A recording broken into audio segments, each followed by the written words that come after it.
நான் இதுவரைக்கும் வழக்கமா கம்பு இட்லி, கோதுமை இட்லின்னு சொல்லி ட்ரை பண்ணியிருக்கேன். குழந்தைங்களும் வீட்ல எல்லாரும் விரும்பி சாப்பிட்ருக்காங்க. இதுதான் முதல் தடவை கேழ்வரகு இட்லிக்கு முந்தின நாளே அரிசி, கேழ்வரகு எல்லாம் ஊற வச்சு மாவு அரைச்சு ஃபெர்மெண்டேஷன் பண்ணி வச்சுருக்கேன்.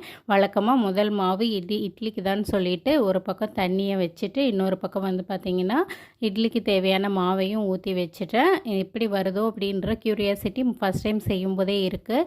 ஏற்கனவே இதில் கம்பு இட்லிலாம் அனுபவம் இருக்கிறதுனால இதுவும் நல்லா வந்துடும் அப்படிங்கிற ஒரு நம்பிக்கையில் இட்லி ஊற்றிருந்தேன். வழக்கமாக இந்த மாதிரி சிறுதானியங்களில் இட்லிக்கு மாவு அரைக்கும் போது பார்த்திங்கன்னா இட்லியோ தோசைக்கோ எதுக்கு மாவு அரைச்சாலுமே குறைஞ்சது 3 நாளைக்கு மேலே வச்சுக்காம 3 நாளைக்குள்ளே காலி பண்ணுற மாதிரி பாருங்கள். ஏன்னா இது சிறுதானியங்களில் செய்கிறதுனால மாவு ரொம்ப சீக்கிரமாக புளிச்சு டேஸ்ட்டு மாறிடும். அதனால் வந்து நான் அளவாக தான் வந்து மாவு அரைச்சேன். இன்றைக்கி இதுக்கு கூடவே வந்து சிக்கன் குழம்பும் வந்து செஞ்சுருந்தேன். டேஸ்ட்டு நல்லா இருந்தது. குழந்தைங்களும் நல்லா விரும்பி சாப்பிட்டாங்க.